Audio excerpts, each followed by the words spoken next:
It is 5:30 p.m. on Thursday, August 12th, 2021. I'm calling the meeting to order, and for the purposes of a quorum is present. Number.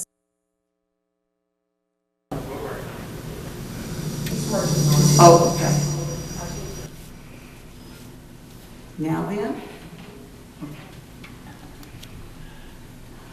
The first item is the Citizens Forum. Persons desiring to address the council must limit their presentation to no more than 2 minutes.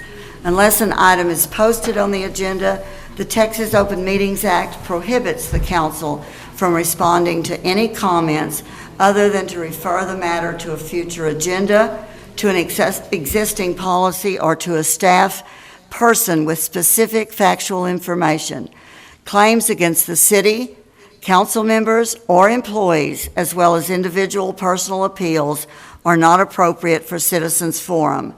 If necessary, the City Council may convene into executive session under Chapter 551 of the Texas Government Code regarding any item on this agenda. Is there anyone who would like to come forward and speak during the public forum? Seeing none, I will close the Citizens Forum. Item number 3, discuss and provide direction on the fiscal year 2021-2022 budget for the City of Paris. Mr. Path?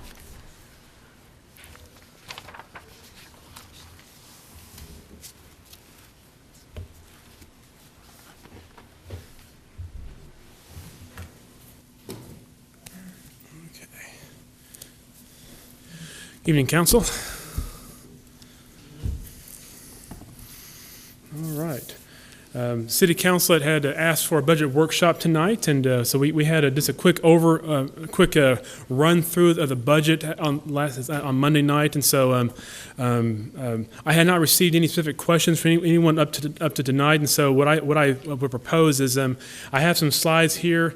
What I'll do is I'll do like a quick summary of last meeting. Hit some highlights. Then we have our consultant for the pay study. He is on Zoom. He's ready to go as soon as I get to him.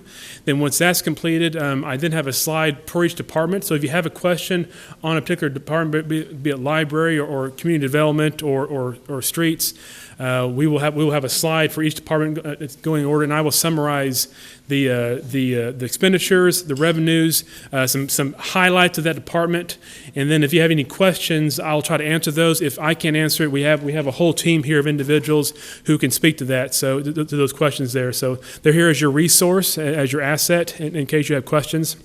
And so, but we have that. So unless the council has a specific request to start off with, I'll start with my slideshow. So. Okay. All right, let me do this here. All right, just again, real quickly, our financial policy. I think it's always good to start off with this to remind ourselves as to what our goals are as the city. Again, the overall financial policy of the City of Paris, as shown through its proposed 21-22 budget, is to serve the public with professionalism, civility, honesty. I lost it. Integrity. Okay, there it goes.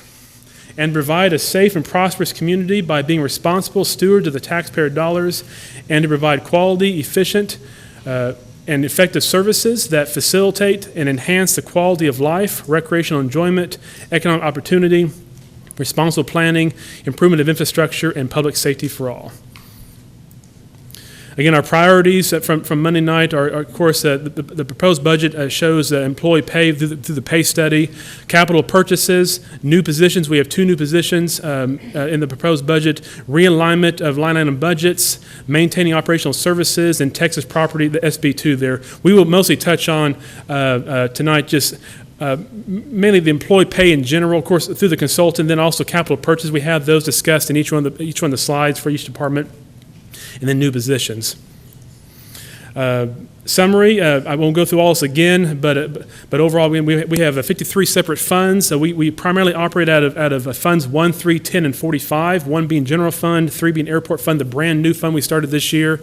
10 being the water and sewer fund and 45 being the sanitation fund. Again, we are also using the coronavirus relief funds this year for some much needed emergency management and some water and sewer expenditures, and the American Rescue Plan Fund, again, for some water and sewer infrastructure purchases. So, and then again, we are looking at, I am proposing that we do use part of the reserve to help achieve some of our capital expenditures. All of this for the purpose of getting our pay study done this year and moving on to the next phase for fire and police in phases 2 and 3. Again, the property tax rate, I won't go over this all again, but we are looking to lower our property tax rate this next year in 21-22. This is all in accordance with SB 2. Gene and I worked on that form together, and we accomplished that and submitted that to you at the last council meeting. And again, this does not mean that we are decreasing the amount of taxes coming in. We are lowering the rate. It's just values have gone up, and but our rates going down. It's an inverse relationship between those two with those. So the total proposed property tax rate would be 45.373 cents, which is operation and debt combined. Again, valuations, those are going up. As you all know, the state required that the local appraisal district move us up in value in the city, and I think the county as well. They are looking at going up 19% this next year. Again, we cannot control that. That is done through the appraisal district as by order of the state, as I understand that. But because of that, obviously our rates go down because, again, with SB 2, if values go up, rates got to go down in order to give that same dollar amount plus a 3.5% growth.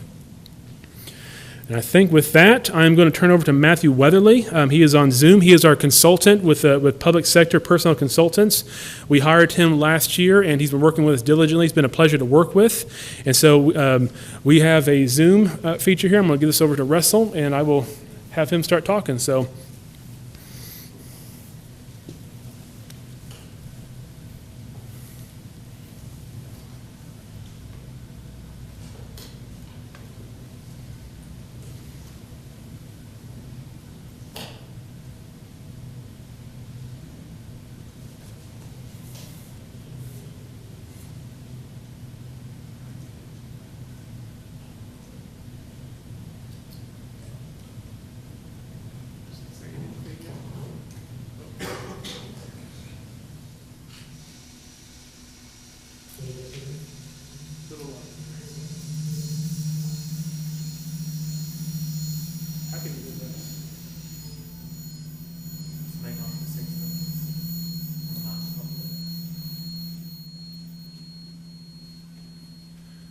Okay, Matt, go ahead and say something real quick.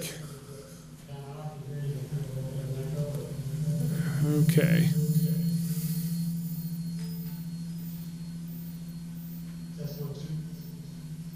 Make it a little bit louder there, Russell.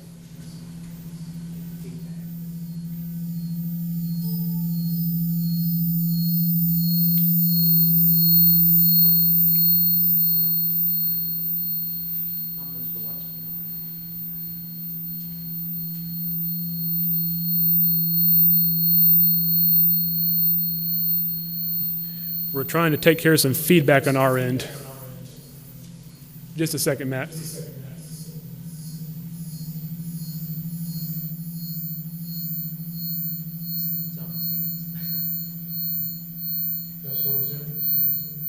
We can hear you. Yes, we can hear you just fine. So do you just want to go with this, Russell, for now? Okay. Well, Matt, why don't you get started? And there we go. Okay. Yeah, Madam Mayor, members of council. Hopefully we can hear. Stop me or put something in the chat. If not, my name is Matt. I'm from Public Sector Personnel Consultants, and didn't get a chance to hear the first 5 or 10 minutes of the meeting. So apologies for any duplication or anything there, but I wasn't hearing anything on your end. What I prepared, I'll go through fairly quickly, but it was just simply an overview of the methodology of the study. So if we're okay, you guys at least give me a thumbs up, or can you hear me okay?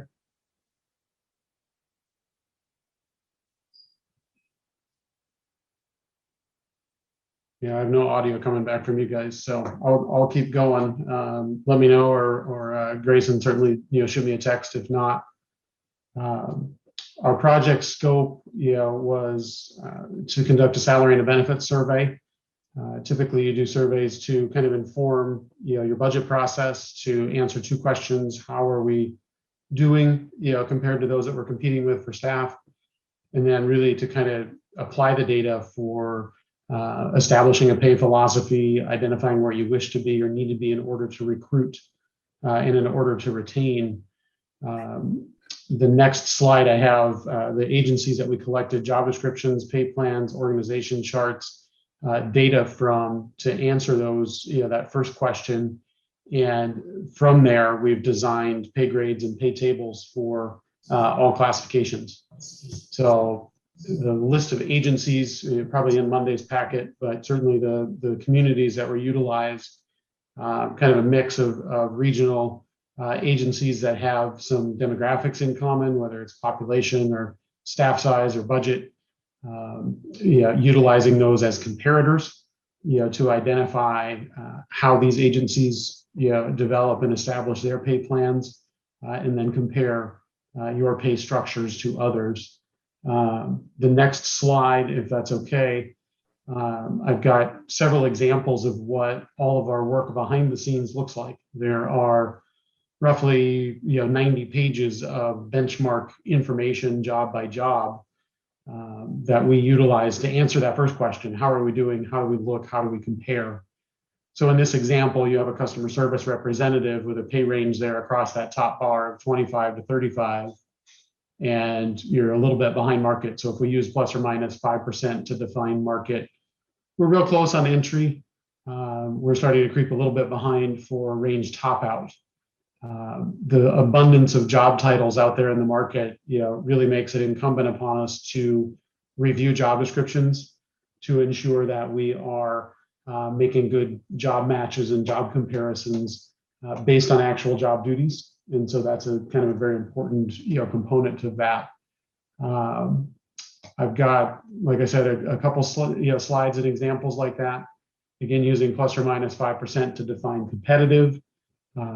We have, examples, meter reader. How does our pay grade look up against others? All about the job description and the pay range at this point, nothing to do with an incumbent. So about 90% of our work is really a paper tabletop exercise. That's probably 250 to 300 hours of work in it, where we're pulling job descriptions, making comparisons, and identifying the prevailing rates for as many jobs as we can find out in the market that you have in common with these comparator agencies. Another example, court clerk. Few different job titles out there for the like duties and responsibilities, sorted high to low, just examples, like I said, but helps kind of inform the process, the methodology.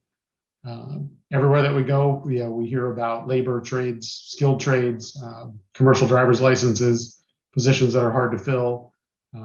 Anecdotally, we've got, Buc-ee's or Amazon or whoever we've got that, kind of start to bully us in a certain direction, I think as well, for a lot of our entry level and skilled positions that are really kind of your line staff, core of service delivery. I think just a couple of other examples here: police officer and firefighter. Looking at entry, we utilized on these two your seniority steps to kind of build out, at least loosely build out, a pay range or a pay grade for the purposes of comparison. But really, it's kind of the entry to entry that I guess we'll focus on for pay plan updating and pay plan development. Your start average 42, market average start about 47. And then fire, I think same thing. Low at entry, kind of using the seniority steps to model out what a full pay range might look like. And then ultimately taking advantage of the market data that's available in order to, establish pay grades that are, competitive, for each classification.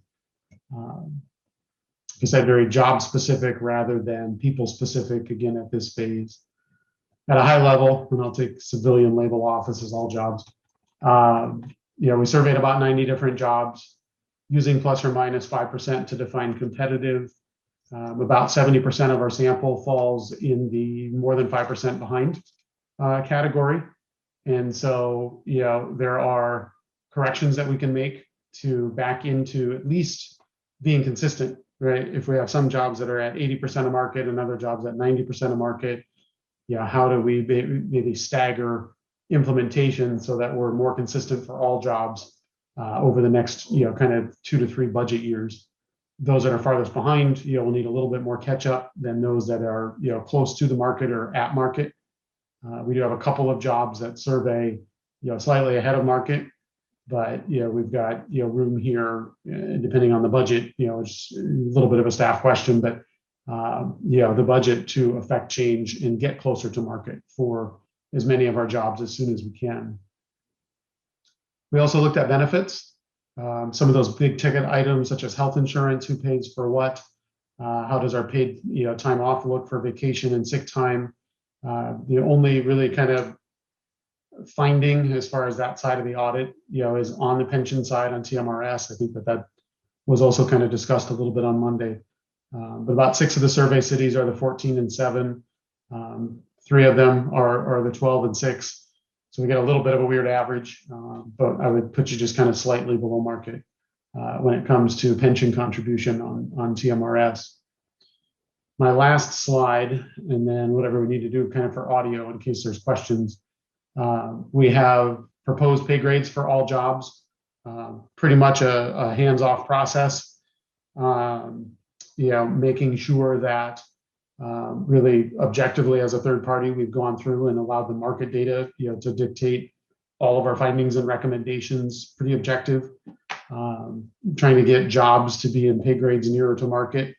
And then how do we phase in and affect the people, right? If 90% of it is a paper exercise of pay grade and job description review, the last 10% is the budgetary part. The last 10% is the people part of where do I need to position my pay grades in order to recruit and in order to retain. So that's, what I think your city manager has been working a lot harder than us on is, the fiscal impact, trying to get to something that's sustainable, something that's affordable, that gets, a start on bringing salaries nearer, to market. It sounds like it had been, sometime since a study had been done, and sometime since we have been able to get, salaries getting closer to market. So kind of a multi-year approach, pretty common, amongst the cities that we work with. We've had a chance to work with right around 100 cities in Texas, about 20 of them this year so far. So just kind of city council season right now. It's kind of budget season for everybody. So the last 3-4 weeks have been very, very busy with discussions exactly like yours. Where are we? Where do we want to be? If we're not where we want to be, how do we get there? And how long might it take? And what does it cost? I'll stop there. I have my phone in front of me too. So if we need to change up the audio or anything, I want to make sure that I can hear your end. But if there was anything that you wanted to spend a little bit more time on the slides, or if you had any specific questions, I'll try to answer those. Quick question. Just two questions that come to mind after kind of reviewing over the budget and like what you guys have proposed. What was the process? The 6 cities that were, what was the process behind the 6 cities that were chosen? What was the criteria based off of? And then is there something else that you guys would probably look into, or you guys feel pretty satisfied with the 6 cities, obviously with the study, but what were the pros and cons for these, There were actually 10 cities. 10 cities, sorry. And what I did was that, and Matt, are you over?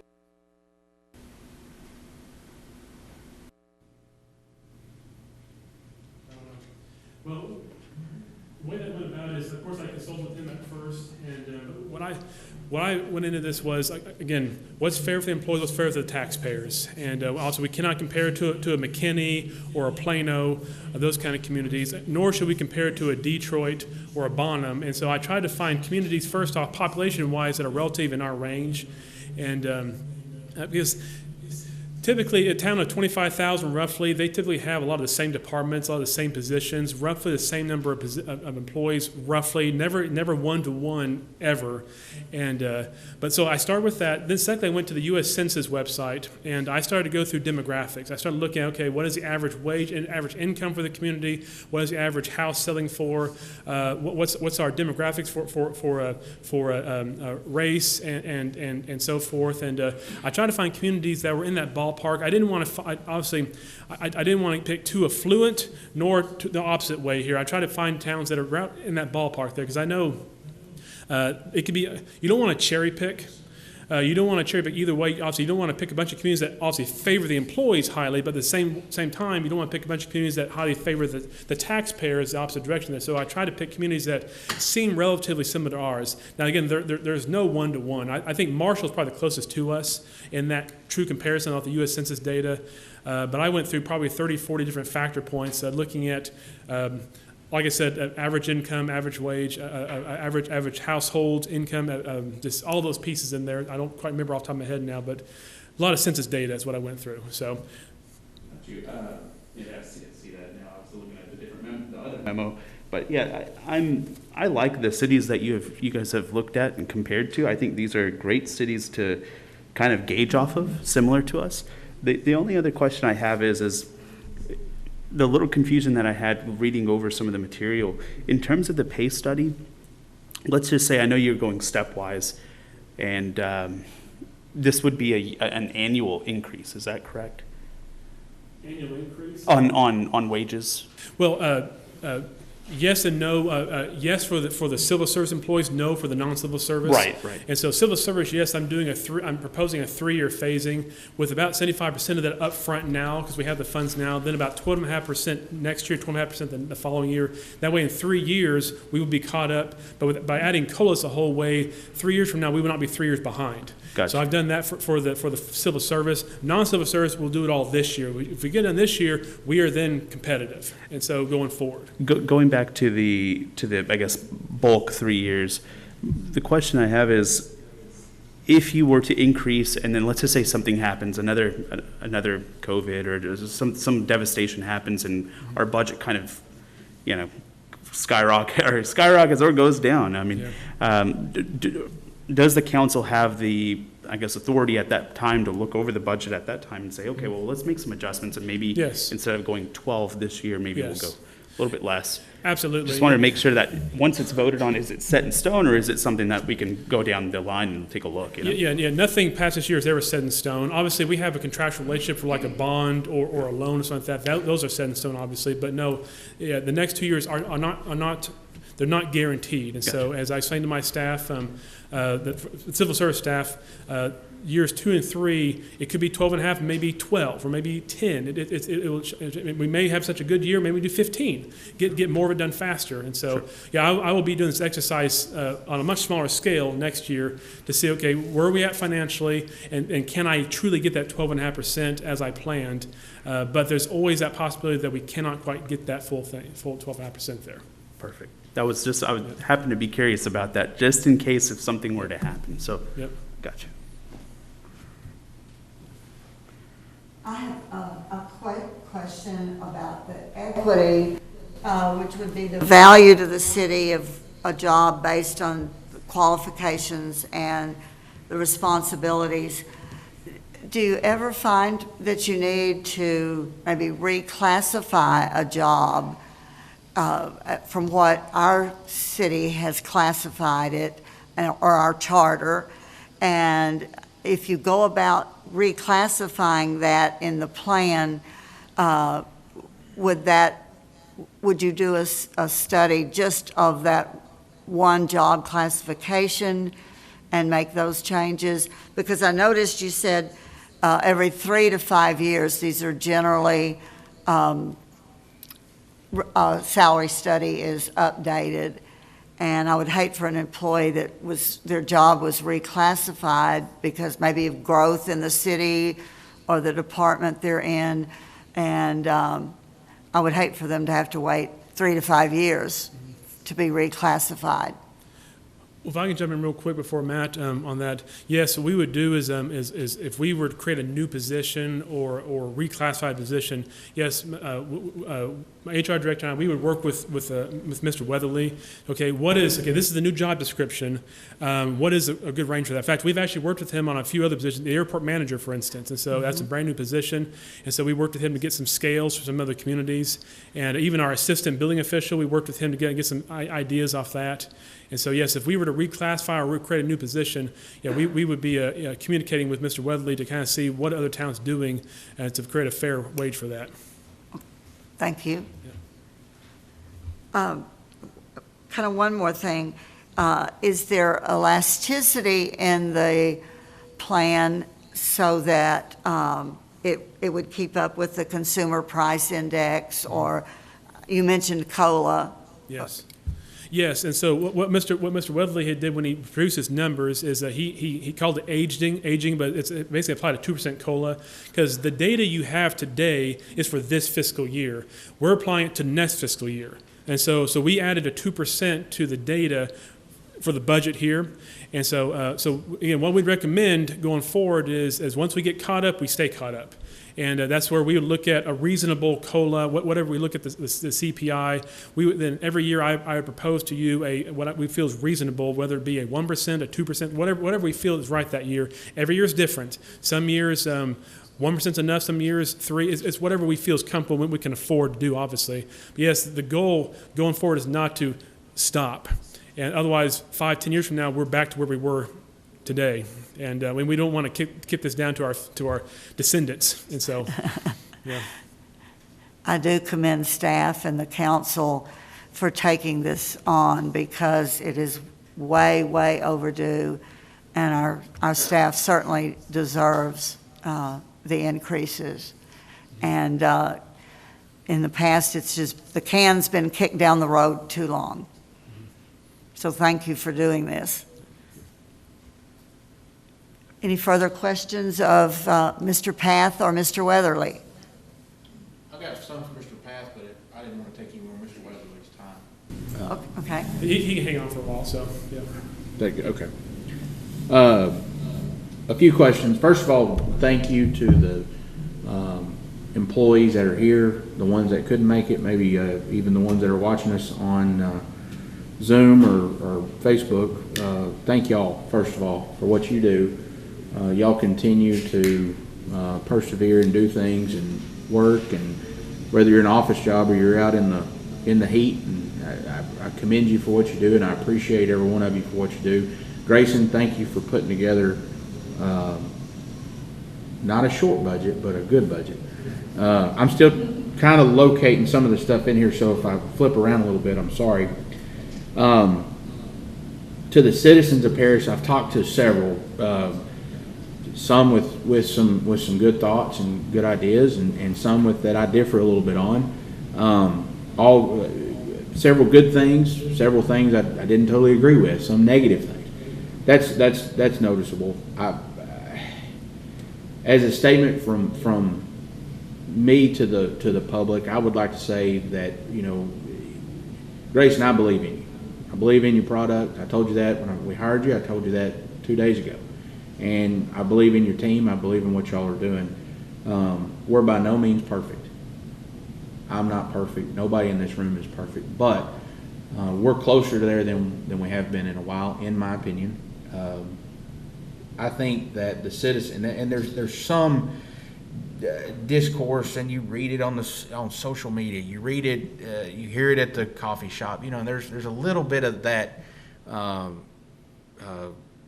old mentality of, if we're going to pay them too much money, we're going to give too much to this, we're going to do much to that. So I'm glad we're having this workshop to try to answer some of those questions. The biggest thing going forward that Paris is up against is we're competing with other cities. We're competing with other municipalities. We're competing with other companies and businesses to keep plenty of people working for the city to provide the services that everybody wants. I think the biggest thing for people to understand is it's not going to happen overnight. Nothing happens overnight. Nothing good happens overnight. And it takes, I think, a couple years before, we get to that next level. We're leaps and bounds past some of the communities that we compete with. And then there's some communities that are leaps and bounds ahead of us, and we're after them. And we want to be number one. We want to be the best.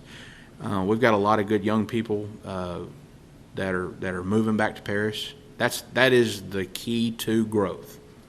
The key to us doing more, the key to us being better, is young people moving back. It's very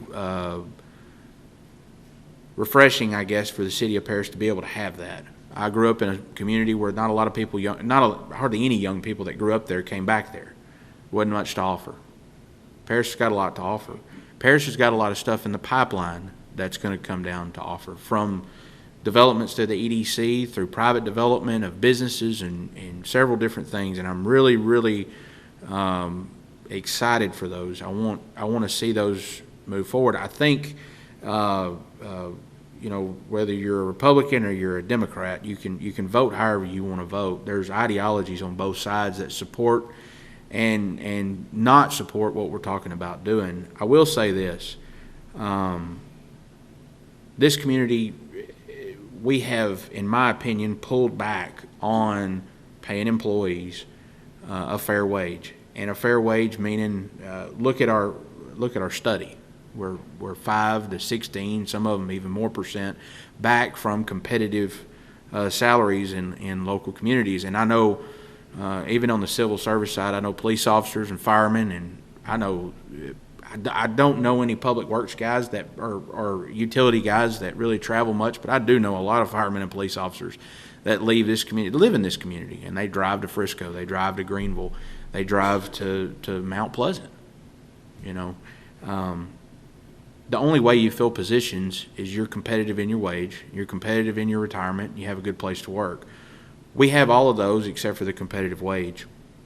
I think the biggest question I have going forward is, and this is the $58 million is that revenue, and that's our revenue plus our is there about a $10 million deal in there that's cash on hand? Is that what that's showing? Because I'm showing a 47,324. Is that right? I'm just asking because I'm trying to make sure I've got the right numbers. 47,324.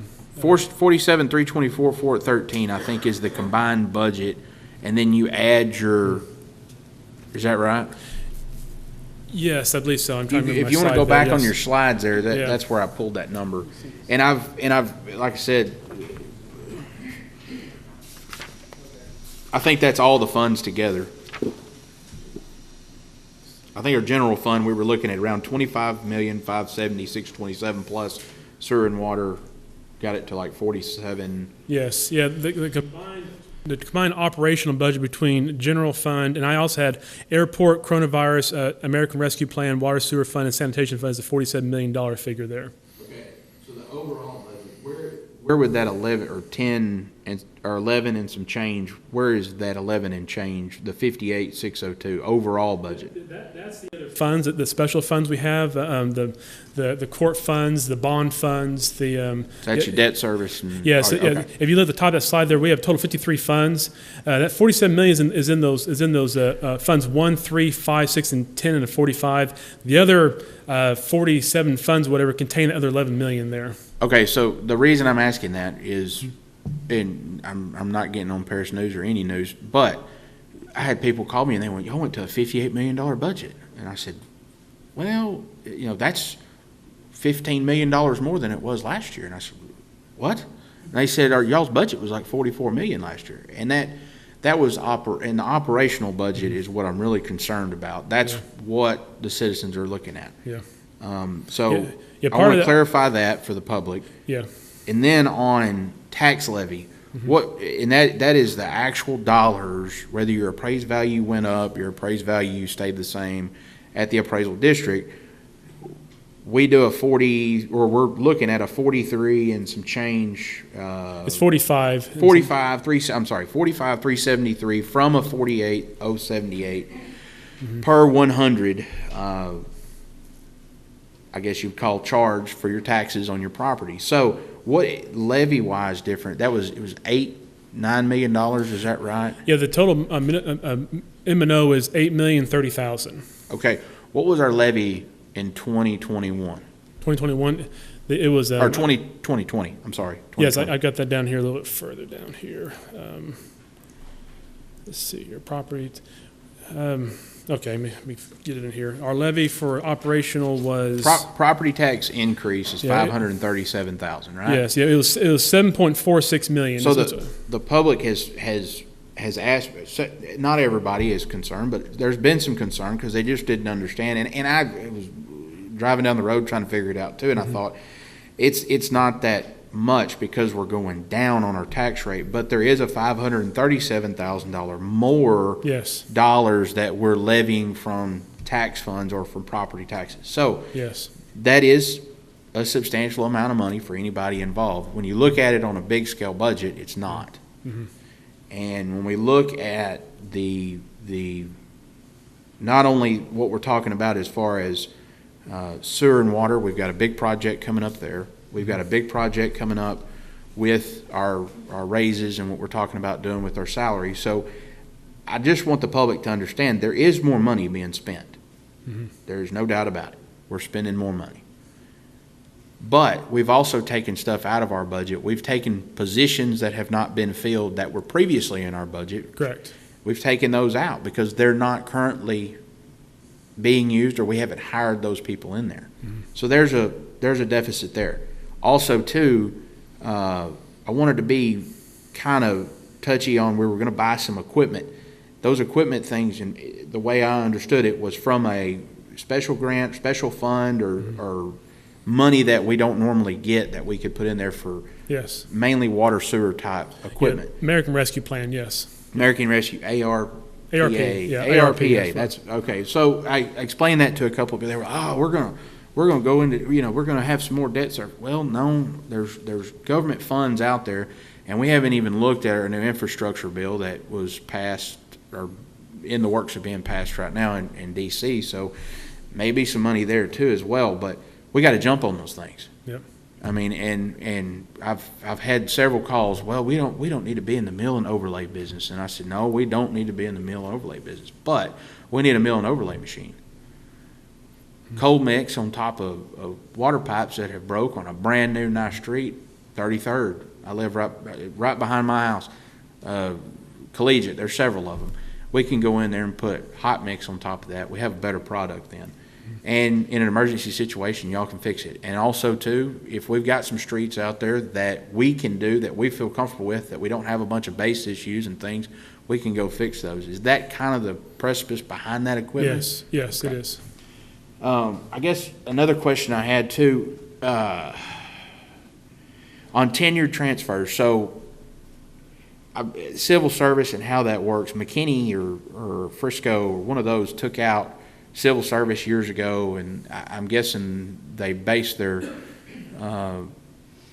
some way they do that with the unions now or something. I'm not really sure how that works. So right now where we're at, we're having to hire firemen, train them.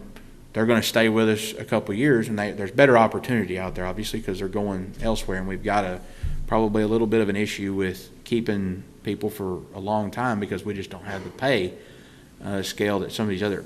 If we go out and we're recruiting going forward with the new plan, are we going to be able to recruit police and fire, even EMS guys that are tenured somewhere else, and bring them to that tenure level, that phase or step, I guess you'd say? Say if you had a guy that was 8 years police, he was I don't know the hierarchy, but let's say he's a captain at Frisco and he's making X, and we want to recruit him to Paris. He's wanting to come to Paris. He applies to Paris.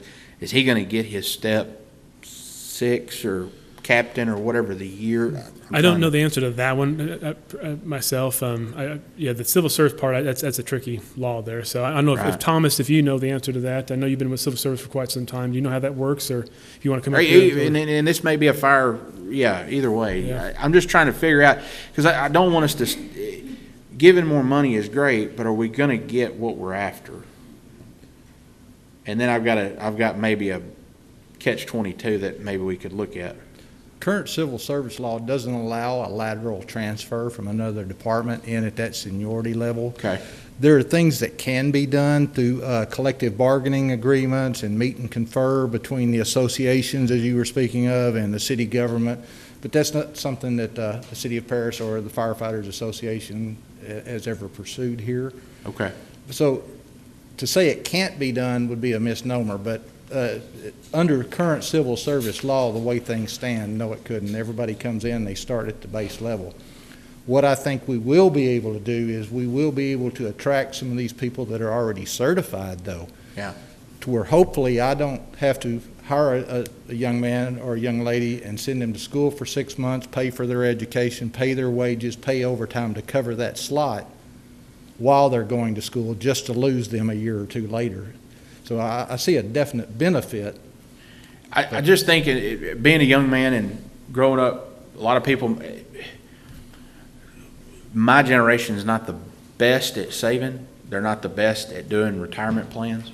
I'm not the best at it either, I can tell you. We like to get our money and we like to take it and we put it where we want to put it. And I'm just thinking as a recruiting tool for police and fire, maybe EMS as well. I don't know if that falls in the same lines, but if you have a deal where we're at 714, or that's what we're proposing, if we took those dollars, the 714, and stayed at the 612 and did some kind of sign-on bonus, some kind of carrot to give to someone to move, because that's what we're seeing in some of these other communities. I'm just totally throwing the idea out. I don't know if that's something you want to look at. The 714 doesn't apply to the fire. They have their own separate pension program. It's Okay. actually a different program than this. Right. 714 would apply to police, but it's actually for all of the employees other than fire. Okay. Yeah. Okay. That answers my question. I saw that and I thought about it, and I'd heard 100 different variations of things that and you hear. I wouldn't know where to start with any of that, so that's why I asked. Sure. So training dollars would be down, we think, once we go into this new pay scale. Well, I'm hoping so, yes. I mean, once we get people hired, and obviously until we get people hired, and particularly in police, we're going to have some training dollars there. But the goal being, you get a person hired, you pay them well, they'll be here for a while. And that's never always a guarantee, but that's the goal. In the future, training will go down. So the other night we were 14 police officers down, and I think we were 3 or 4 firemen down. We're thinking, we feel comfortable, though, that where we're going and headed to compensation-wise, we think that'll at least get us pretty close to solving the... Yes, that's a big part of it. And so, Chief Salter, do you want to speak to, or Chief Tuttle, do you want to speak to that? Or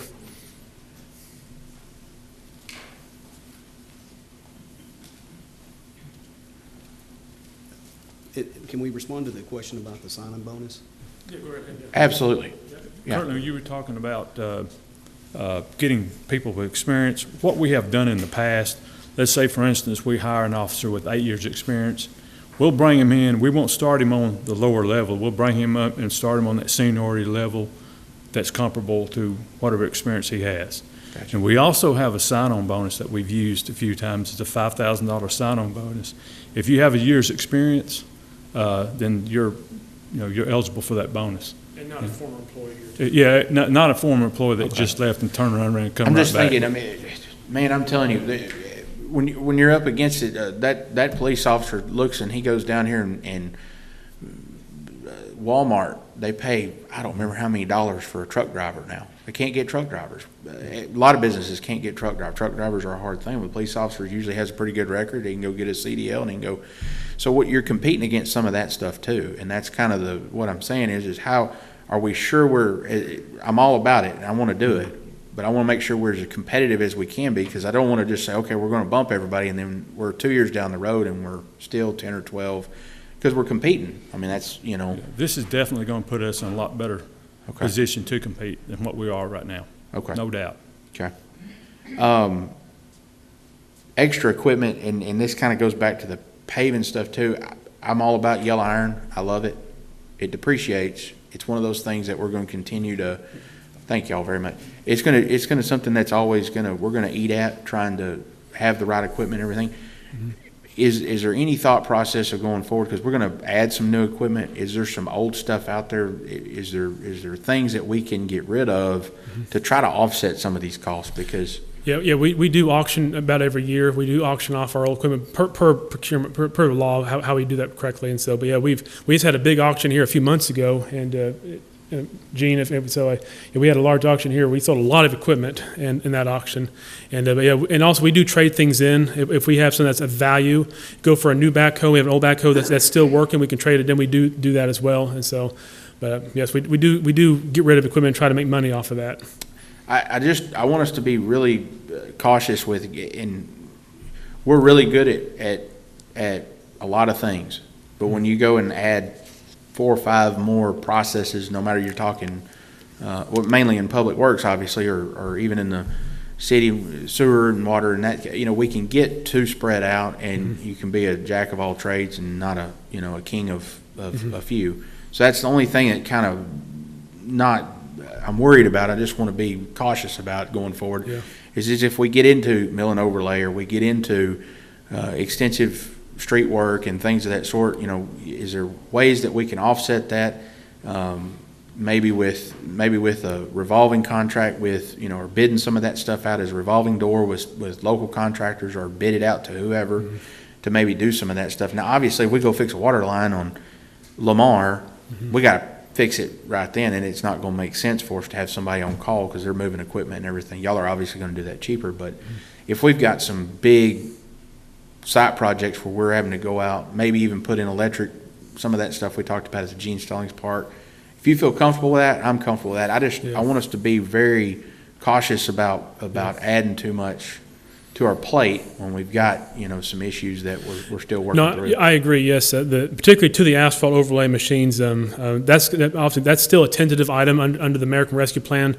I'm not confident we'll be able to get it just yet. I want to propose it just in the budget for now, just to get it in there in case we can do it. But I'm going to be sitting down further with Michael Smith and Rufus Hill, because they've told me we can use it. But I want to see more staff. Hope we can get more staff hired. So it'd be a later thing next year before I might even engage that. And but I just want to have it available in the budget to where if we can do it, we can. And I'm not picking on the mill and overlay thing, but I'm just saying in general, Yeah. I keep saying that because that's what comes to mind, but there's some other equipment in there you're purchasing and looking at. And then you've also got your airport. We're taking that back over. That's going to be a little bit of a learning curve for us, but I mean, not anything over the top. And we get spread out, and that's the only thing I'm worried about. Yeah. Yep. I think that pretty much covers everything for me, Mayor. Thank y'all again very much. Very good comments.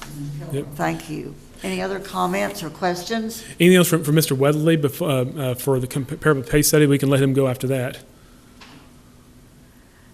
Well, I would just like to comment that I've shaken hands and met almost every employee in the city over the last couple of months, and I've assured them that they're valued members of our team, and that Grayson was working very hard to bring their pay up, and I think he's done a good job of that. I don't think it's perfect, but none of us are perfect, and I would like to just show him that appreciation. I've compared, when I talked to a lot of you at your workplace, that the football team has all different positions, and they're not all paid the same. And, is that equity? I don't know. But it's not going to be perfect, but I think this is a start. And again, I will say it's a start that former administrations and former councils have kicked the can down the road, and at some point we've got to bite the bullet and do it. And I just appreciate you stepping out there and doing it.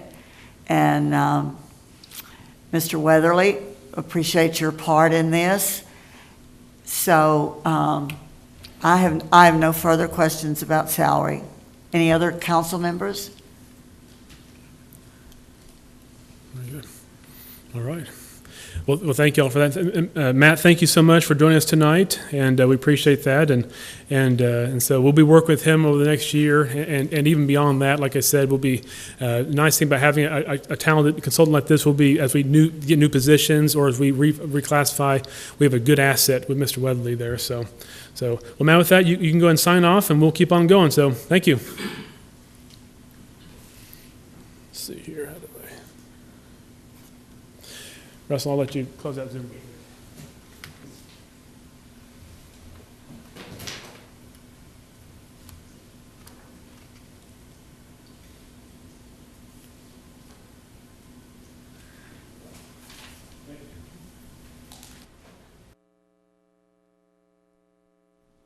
Okay, with that, go back to my slideshow.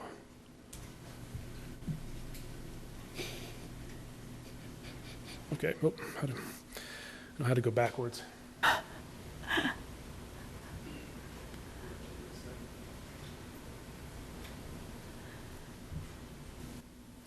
All right, with that, what I thought we might do is in case anyone has any questions on any particular department, I thought I would just kind of do a quick overview of each department itself and just hit some highlights. If you have any questions, either I or the staff will be able to answer those in the best of our ability here. So again, starting with the Department number 11, City Council. This is your department, and so we have it is showing a decrease of $16,000 this coming fiscal year because we had the pay study shown in this budget here. Otherwise, the lines relatively stayed the same as you saw in your attachment in your section 3 there. Overall expenses there are just insurance, public notices, utilities, maintenance, the generic stuff there. So very little change in that line there. And of course, I like to also remind too, if anyone wants to go to any conferences or any trainings, we have money for that. And so I'd like to encourage every council member that if you want to go to a TML event, a webinar, or an in-person one, please let myself or my executive assistant know. We'll get you signed up. Those are excellent opportunities for you all to go and see the big pool we're swimming in. And Texas is the big state. Legislation affects us. It's good for us to keep an eye on what's going on down there. City Manager Department, Department 12, we are increasing $187,000. That's because of the Assistant City Manager is what that is. $120,000 of the starting pay plus around $30,000 roughly benefits. That's a rough number there. And so if you so choose to approve that, that will show up in this department here. Otherwise, the typical office expenses for this department here. Not much else changed in the line-to-line comparisons on that department there. And at any point, if you want to stop me in any department, please stop me. Otherwise, I'll keep on rolling. I would just like to make one comment. Paris is about the size of city or a little larger where you start having an assistant manager. Yes. Is that what you? Yes, correct, yes. And sometimes you see two of them. And so there's just so much work to be done and so much work that I'm not getting done. And so it'd just be nice to have that extra help. And one, it could be an asset for the staff. They'd have some more readily available than my very tight, busy schedule. And secondly, I can get into more higher level tasks, being more involved with the council, being more involved in upper level decision making, and I can kind of float more instead of having to get into the day-to-day grind of things. I can be more floating across, and as well as I can also be involved in the state matters as well. Again, like I said before, we have to stay tuned into our big brothers above us, and that does affect us. Hence SB 2 and other things that come down through mandates, and so we need to be keeping an eye on that. So, and lastly, personal wise, it would allow me an opportunity to go home more often, and so I would sure appreciate that. So, a little bit of a selfish part with that, but I would greatly appreciate that. So. City Attorney Department, Department number 13, a change of $26,000. Again, because of the pay study. Most of these you're going to see going forward, any increase is primarily because of the pay study. A lot of our lines from operational, utilities, insurance, postage, those things relatively stayed about the same. And so if you look through section 3 there, we gave you several years worth of data, and if you looked at last year's budget, you'll see a lot of lines where they didn't change at all. And a lot of our departments, they do a good job being frugal and keeping under the same budget there. But so primarily, a lot of comparable pay study increase is what you see here. Other big expenses there are the prosecutor contracts. We do have to hire attorneys once in a while for prosecution, as well as other takings claims. Those things are not covered by TML. We do have a case right now that we are working on, actually 2 cases, and so we're having to hire outside attorneys for that TML will not cover, as well as a delinquent tax attorney, Tracy Pounders. Many of you have met him recently and before as well. Does an outstanding job. What his job basically is, he goes out there and makes sure that we collect the taxes that need to be paid. And so a lot of people do not pay their taxes. A little reminder, okay, hey, if you have to pay, and so that's critical to our operation. So he does that for us, and otherwise typical office expenses there. Municipal Court, Judge Hunt is here today. Increase of $6,000 again because of the pay study. Otherwise, typical office expenses in that line. Not a lot of changes there for that department. City Clerk Department, Janice Ellis, Department 15, a change of $9,000 roughly. Again, the pay study. Typical office expenses there. These first few are mostly administrative departments there. Accounting and auditing, this is Gene Anderson's department, a change of about $10,000, again, primarily because of the pay study for his 4 positions he has underneath him. And otherwise, typical office expenses, the consultants we have, our accounting software for our accounting system is paid through that. Those are the primary expenses. Otherwise, it's a bunch of general office type expenses. Not a lot of changes there. Police department, a little bit bigger.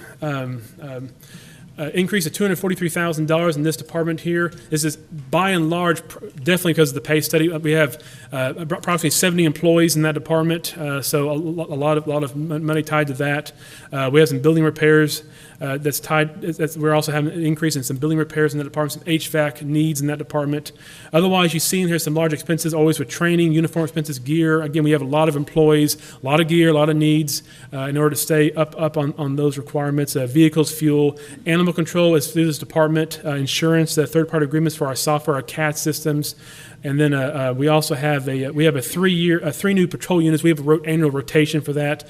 You don't want to fall behind our patrol units, and so we do about 3 or 4 every single year in order to keep up on that because they do take a beating. And so this last year we actually lost, I think, 5 units because of accidents. And 5, and they didn't cause those, and so unfortunately, when we're out and about that often, we do get hit once in a while. So, but we had about 4 that were total. Thankfully, insurance stepped in and paid for about 3's worth, but it's just good for us to keep on rotation going with that. Capital request for the police here through our CARES funding. This is fund number 4, I think it is. You'll see here a long list. These are relatively small items here. I tried to even out between the police, the fire, and EMS dollar-wise between those 3 there. So even though there's a lot of items here, there's a lot of smaller ticket items here. And so, but I listed all these here for you. This is in your packet as well. We have some big things here. Also, we need the incinerator there is for our animal pound. We do have to process that once in a while, and for animals that have passed away. And our incinerator is on its final legs, and so we need to replace that pretty soon. We have some training, some HVAC repairs, a dog run out there at the facility. We do need a CIP vehicle that's outdated. Our CAD system is critical. That is actually also about 3 or 4 years behind on warranty, and so we need to get that thing caught up immediately for that system there. Otherwise, just a lot of needed equipment. Chief Salter is his first year, so he walked in. He saw a bunch of needs that he needs in order to take this part to the next step.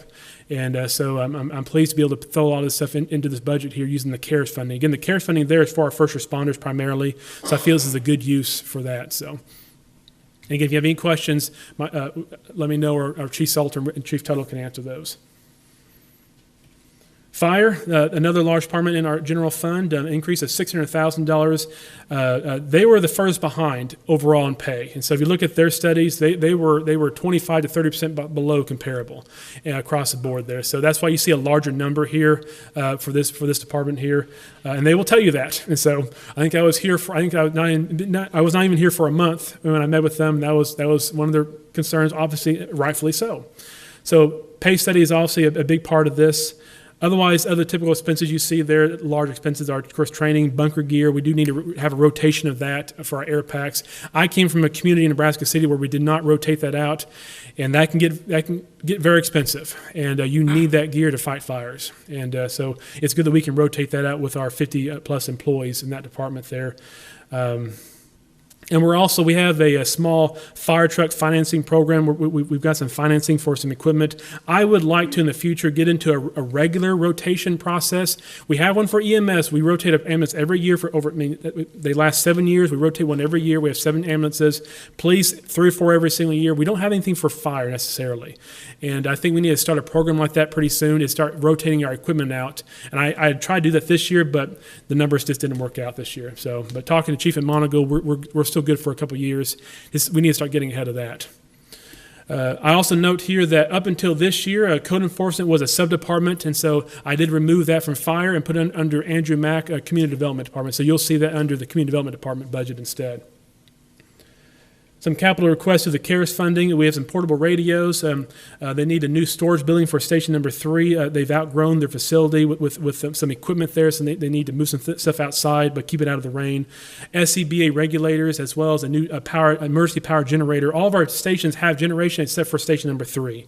So this would complete that process. I believe, Chief Monaco, is that correct? Yep, they would all be powered at that point here. In case we had a winter storm like we did, or blackout, we'd be ready to have power at these facilities, and we can get the doors open, and so we can get out and fight fires if we had to. So I get some bigger ticket items that are kind of. I got a question on fire. So some of the improvements that we're doing, not only on equipment, obviously pay to the firefighters wouldn't change, but our fire rating. I remember. Yes. 2 years ago we talked about that. Are we going to improve our fire rating with some of the stuff that we've done, Chief? So the reason I asked that's an insurance deal for a lot of homeowners, and that's a big piece of the puzzle for them. No, sir, nothing in this budget will allow us to improve that. Right now, as a matter of fact, we're barely hanging on to the 3 that we have. Okay. Some changes came about through NFPA last year in 2020 that mandated minimum staffing increases that we're just not able to meet yet. We're still able to do our job effectively, and I'm not worried about that end of it, but that is something that will need to be addressed in the future just to maintain what we have now. What do we have to do to what are we missing? Equipment or people? Well, it's a whole combination of things. There's so many things that go into that. Fire is the biggest part of it, but also water supply, dispatch. There are several other things that go into that rating. But on the fire side right now, manpower is probably the biggest thing. NFPA says that I'm supposed to have 16 people on scene at a fire scene right now, and we just can't maintain that. We were at 14. That's our minimum staffing, and that's what it was up until 2020. When they changed those standards, then that kind of took that away from us, so I'm not able to meet that now. I got you. But with the new 3 or 4 firefighters is where you're behind right now. Well, that's 3 or 4 per shift. 3 or 4 per shift. Yes, sir. Just to meet the new standards would take a pretty significant increase in manpower. Good. And so our new budget, talking salary wise, then we think we're going to get the salaries, we're going to get the guys hired. That's going to maybe make that a little better, or no? No, I don't think that's going to affect it at all, to be honest with you. We need like 6 or 7 more positions on top of that in order under the new ISO ratings. Okay. And so that's the problem. That's going to be a discussion down the road to try to add staffing, another building or so forth, in order for us to meet the new standards. So we want to get to full staff now, but like I said, we need to add like another 8 in order to make that difference there. So we can't even touch that in this budget. So, I got you. Yeah. Community development. This is Andrew Mack's department. We increased that by $200,000. The reason there's a lot going on here. Also, we had some pay study here, but last year we budgeted for a city planner, but we changed it to a director of planning and community development. So there's a price difference there. We've also we consolidated our community development coordinator position. That was actually split between engineering and community development. I put it all under community development, which is where she operates out of. So that shows that's part of that $200,000 increase. It's actually a equal cut In the engineering department, you'll see in a little bit here for that position. We're also adding an assistant, a billing official, billing inspector to the position. And then also one of the capital requests is a new restroom, permanent restroom at the farmer's market for $30,000 for that. So that all that wraps into that $200,000 increase there. So new positions as well as the restroom at the farmer's market. Then otherwise, we do have some HBC grant funding and some other grant match funding in that department as well. Main Street, this is a Sherry Bedford, a change of about $9,000, all pay study primarily. And her budget, this is where you see, of course, travel expenses, but promotional activity, the festivals, the downtown activities, that's where you see those budgets spent out of. Maintenance downtown, farmers market, that all comes out of the Main Street budget. Code enforcement is Robert Talley's department. This again, we moved this from fire to community development this year.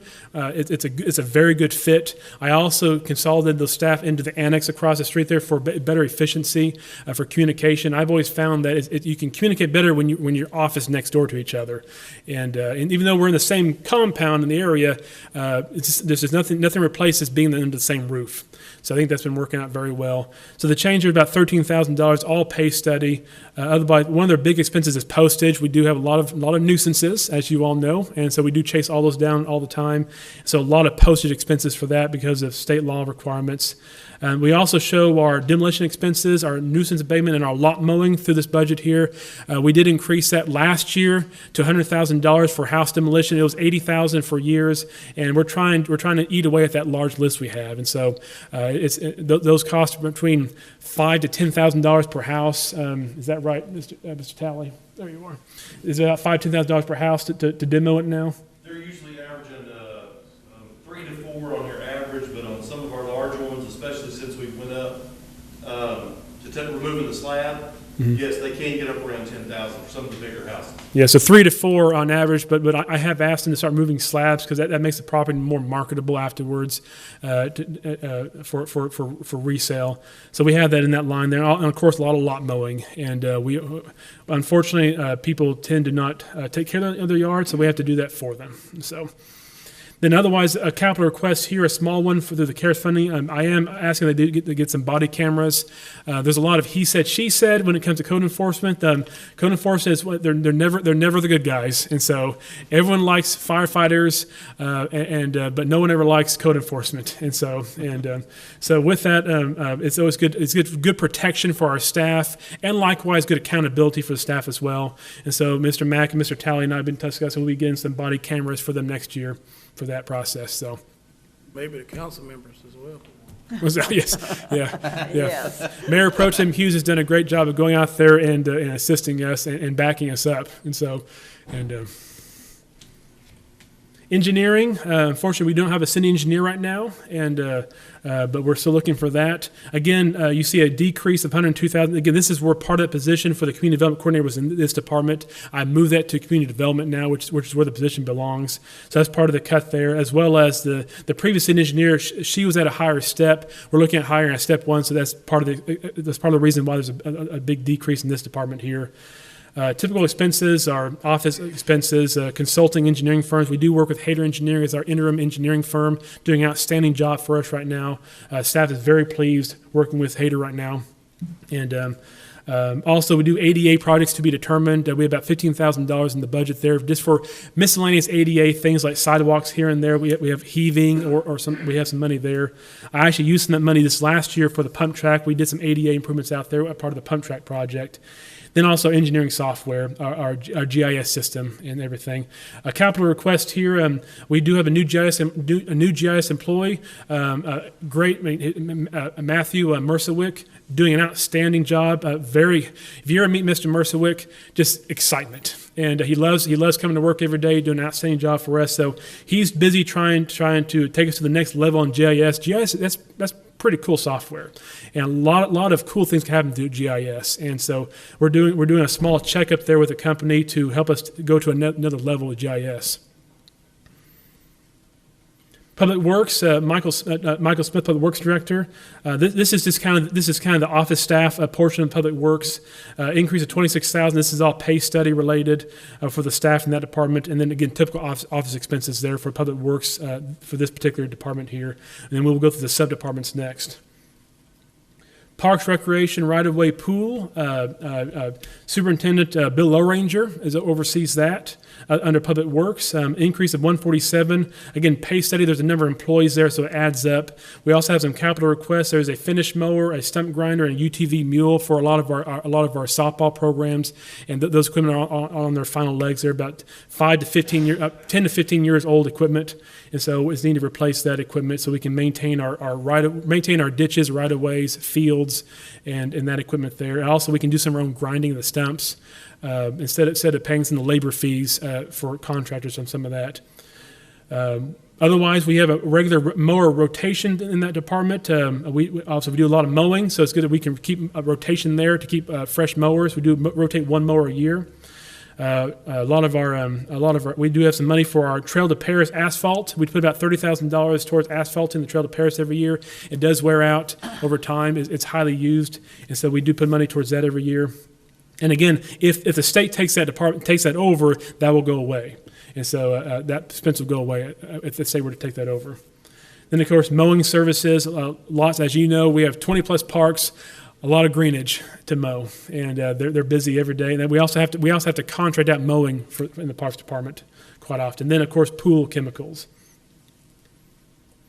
Streets and Highways, Rufus Hill, superintendent of this department, $93,000 increase here. Again, all pay study primarily for his staff. Typical expenses, fuel, contracted services. We do have our concrete third party through this budget here. This is where you find all things streets and alleys from patching. We primarily just patch. That's all we can afford to do. That's all we can do at this point without the right equipment. And so that's what we're doing right now is patching with some small improvements here and there, but primarily patching. As we discussed earlier, I do propose us trying to get an asphalt grinder and asphalt layer for this department. But again, we will carefully plan that out. And if we don't feel we can do that, we can man that. We won't do that. I hate to buy equipment and just have it sit there. And but we're looking at that as a possible asset to our community. Traffic and public lighting. This is Edwayne Samus as our superintendent for this department here. A decrease there slightly. This is an offset between the pay study and also we bought some equipment last year that's no longer in the budget this year. So an offset there for that a negative $2,000 there. But this is where we pay for all of our utility lights throughout town, for our street lights in town. This gets run through this budget here. And also, this is where we show all of our traffic marking, this lines and stop signs and those pieces there. Garage, $45,000 increase, all pay study. And we also have a small capital request to repair our car wash bay. We do have a large fleet, and washing them is critical to maintaining that fleet. And so we need to do about $8,000 in repairs to that bay. And then we have some, of course, tools and utilities. All the expenses to fix a vehicle are shown in the other departments. So if a police car breaks down, we show the expense in the police department budget. Fire, streets, that's where you see those expenses. That's why it's a relatively smaller budget compared to what you might think it would be, because all the expenses for maintenance are done in the other budgets. EMS, Russell Thrasher, our new EMS director, increase of $275. Again, primarily pay steady, but we do have some. We do need to replace. Of course, medication prices we have for our trucks are going up. As you understand, COVID-19 is impacting that, so we do have higher pricing for a lot of our medicines and other first responder disposable PPE. We do need to replace our LifePak EKG monitor equipment. Those things are past their life expectancy, and those are actually required in state law that we need to replace those. So it's a large expense for that. We also need to add some new safes to our ambulances in order to keep our medications locked down. So. We do in a budget every year. We replace an ambulance. Those last 7 years. So we have 7 ambulances. Every year we replace one. And if you don't mind, I'm just going to probably skip through these things here so we can keep moving here. So, but stop me if you see anything. One new thing here I will say at the very bottom there is Mr. Thrasher and I, we do have some exciting new plans for this upcoming year. We want to look at our billing programming. There's some neat opportunities we can see there for some greater efficiency, and so we're pursuing that currently. We had a meeting this morning on that. And also too, we do need to examine our rates. We've been checking around other communities, and they are rather low. And so we do subsidize this department. department right now. And so it'd be good if we were to look at those rates through Medicare, Medicaid, private insurance to help kind of offset that general expense that we're having there. We'll be working on that this next year. And of course, capital requests for in the CARES funding, some tech gen, some rescue pants, some DEF system, a life pack, the mounts for the equipment that we're buying. Some of you took a tour of East Station. You saw the floor over there. You saw the fencing, rough shape, and so a lot of tiles either chipped or missing over there. I know Mayor Portugal and Mayor Pro Tem Hughes took a tour of that recently. And as well as Councilmember Palmka saw it as well. Pretty rough shape over there, so we need to replace that over there. And also, too, a big expense here is our striker side rails and power loads. Right now, when the staff go to pick up a patient in the back of the truck, it's manual. A lot of back work, and so they create stretchers that are automatic. They're back savers. I'm surprised we don't have any. I think we have one or two, but every ambulance needs one. And so this would put one in, I think, almost every ambulance. In order to help prevent some workers' comp claims. So we should do things smarter, not harder. Paris Band, that didn't change. We do fund that every year as contracted services. The library, Tim DeGelder is our new library director, a change of $6,000 there. I'm sure if he had more time on the job, he would have given me more, I'm sure. And so, but it's primarily a pay study. Typical things like books, media, building maintenance, electronic software. I do want to put a plug in here. Check out what's going on in our library. There's a lot of very exciting things coming up. Mr. DeGelder has sent to me some new programming ideas he's got planned for the rest of the year. Some really cool stuff. And so I'm really excited to see what's coming up in our library. Then we also have just a general expense department 89. This is where we see our nonprofit contracting policy. As you know, on the 25th, we'll be sitting down to look to review applications for nonprofit funding. And we budgeted $100,000 for that. That is a slight increase from last year. It was like $89,000 we spent last year, so that is in this budget here. This is also where we spend out our hot tax for the VCC. That comes out of this department here. That price, our VCC has been going up. We've had an increase in hotel sales, which is excellent. That money's gone up, so that's a pass through to the VCC, and yes. Our IT department decreased to 126.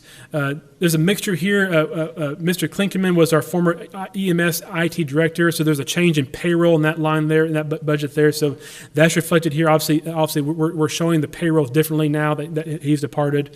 And also, too, we had a large server replacement project last year. That's obviously done, and so that's on the budget this year. So that's why there's a big drop in the budget in IT. That's all the general funds. So moving on to the airport fund, our brand new fund there. That's also a major increase here. We're adding $400,000 to this budget here because we're now selling fuel. We're buying and selling fuel now. That's why we have a large increase in that budget there. So we also have the revenue to balance with that. But we're also adding a new employee. I did announce to the council this week we have now hired an employee. He will start September 1st, and so we're looking forward to having him on board. His name is Paul Strahan. And so excellent credentials. I'm excited to have him start with us. Water and Sewer Fund, this is a Fund 10. Overall revenue last year was $15.2 million. This year, $16.6 million, increase of 1.3. This is primarily because we increased our rates for the new wastewater treatment plant bond. We have to start paying that debt this year. We also have some a transfer from general fund to help offset some expenses and some capital expenses in this budget here. Expenditures, again, equivalent is budget is balanced, so $1.3 million increase there to balance a $1.3 million revenue increase there. Pay study, capital equipment purchases, and increased debt, so I'll be going through those here next. The warehouse is under the Water and Sewer Fund. Gene Anderson is over this department with Sean Steinkamp, our supervisor there. A slight increase of $7,000. This is the pay study impacted for that budget there. Water and sewer billing, again, Mr. Anderson is over this department. Tammy Strickland is our supervisor. Increase of $257. Pay study, as well as this is where we show our admin fee transfer to the general fund. Every year we do transfer funds from the water and sewer fund to the general fund to help balance and also to offset property taxes. That is shown here. And we also have our data processing expenses are going up for our billing software. Water production, this is Mr. Doug Harris and Danny Rao is our superintendent there. Increase of 209. Pay study, chemical prices have come up. As you know, you approved the chemical bids this last Monday, and prices have gone up because of COVID and other reasons. And we also have 2 large capital requests. We need to replace a Pat Mays intake number 4 pump. As I discussed on Monday, it's starting to vibrate. We replaced number 1 this year, but we have 4 pumps, and those pumps is what feeds water to the community, so we need to stay ahead of those. And also, too, we are doing a large project with our filtration plant. We need to do some repairs in one of our cells at the water plant there.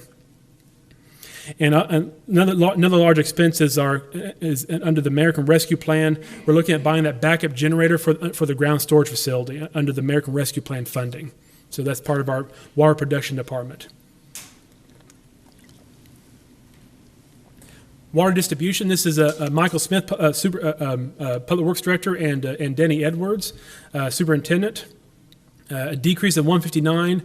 This is primarily because we bought a lot of equipment last year. Obviously, that equipment's been purchased and done, so that goes off the budget this year. And also our electric expenses are going down in this department here. So I see a decrease in there for that budget. Hey, Grace, could you go back to the backup generator and explain that more? Yep. And so, again, the history behind that, back in February, our ground storage facility, the water starts at Pat Mays, it goes to the water treatment plant, gets treated, then it gets pumped to the ground storage, and from the ground storage is where it goes into the community. It goes out to our distribution system, the water towers and everything.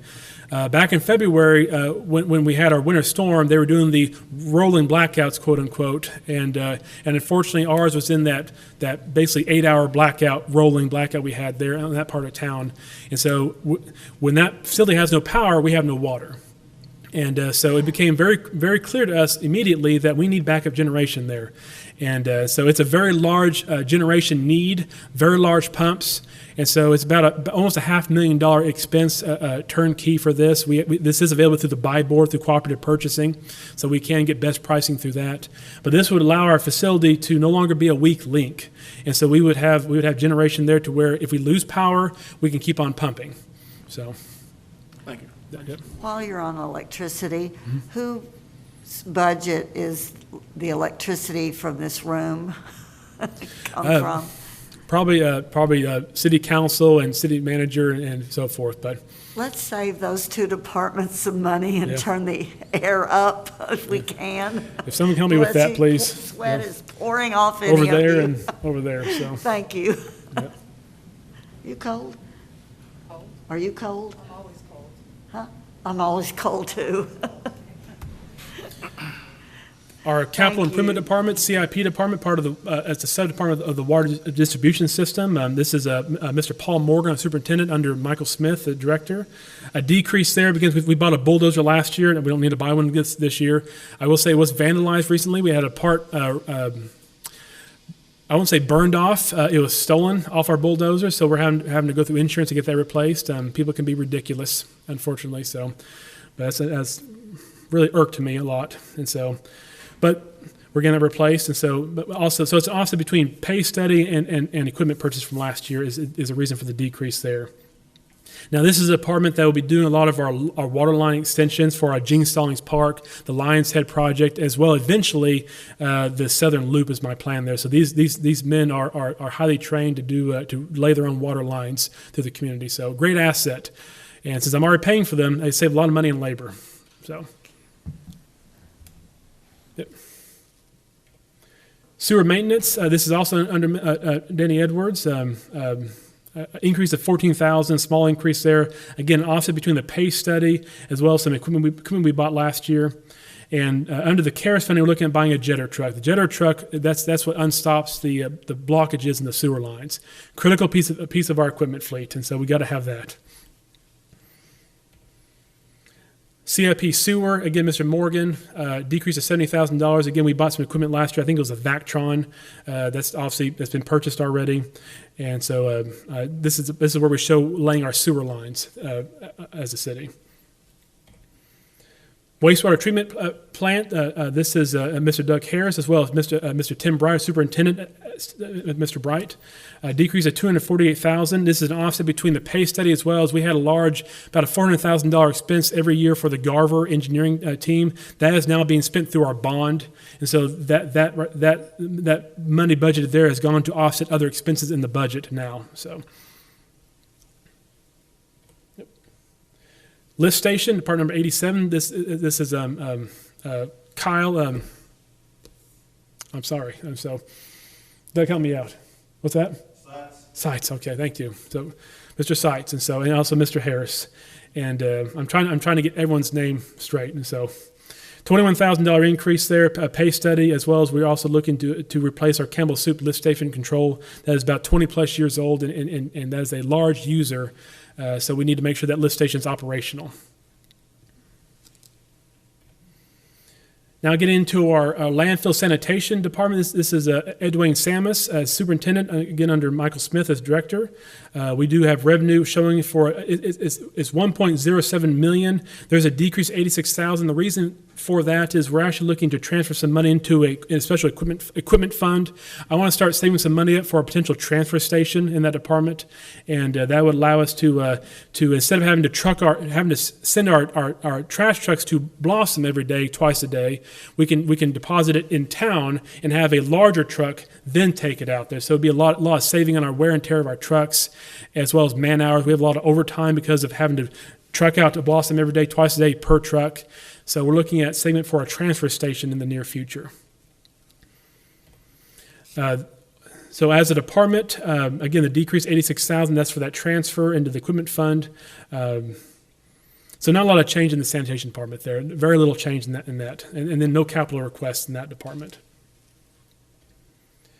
All right, that's all the departments, and so I apologize for going fast through that, and so, but I wanted to cover every department here. Any questions you have on any of the departments or any of the staff, or?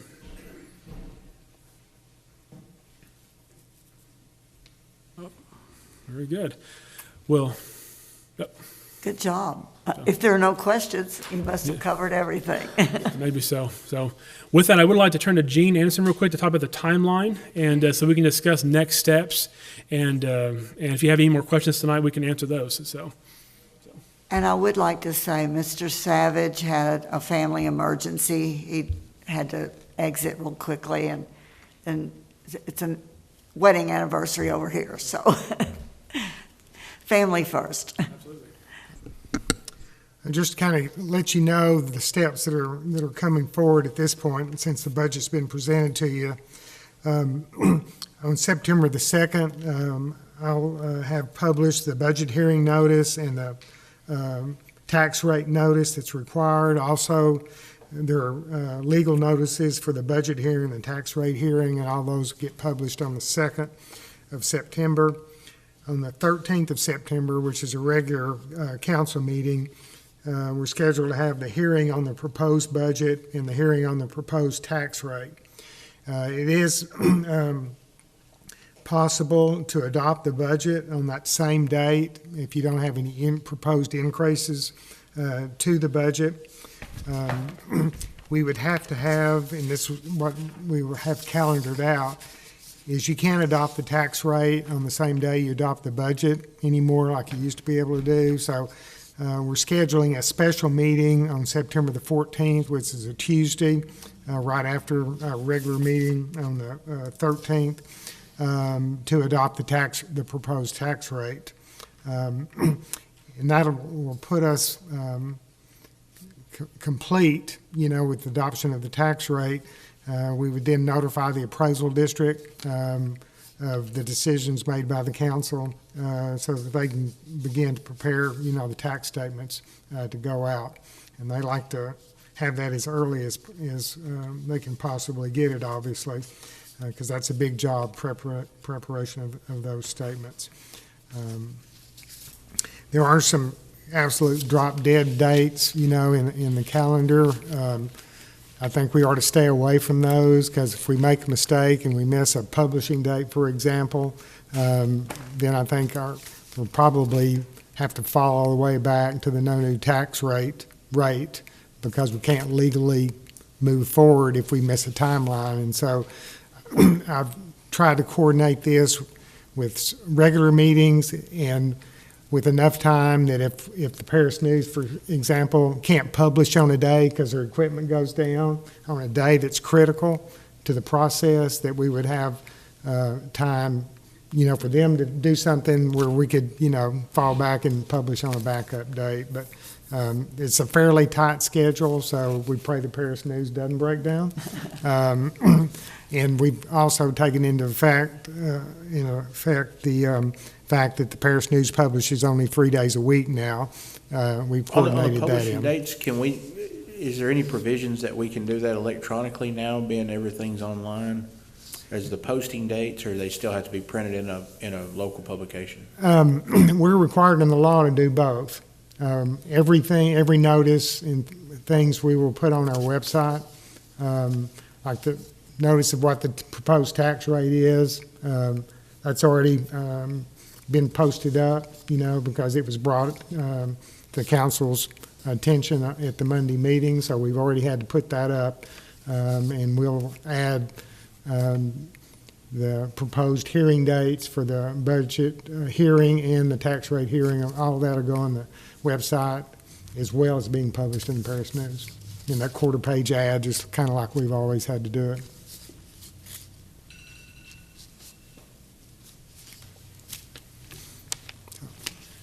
Thank you, Mr. Anderson.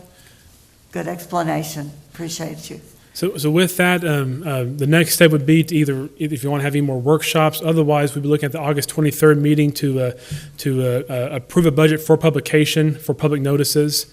And, but I'll have to turn this over to you in case you have any more discussion, any more requests, any more things you'd like to study or work on. I'm okay with the 23rd. If I have any more questions, I'll call Grayson directly, but I feel pretty confident with everything now. Any more questions, Ms. Knox or Mayor Pro Tem Hughes? No, all the questions that I have been answered, and I've talked to Mr. Path about some of the things.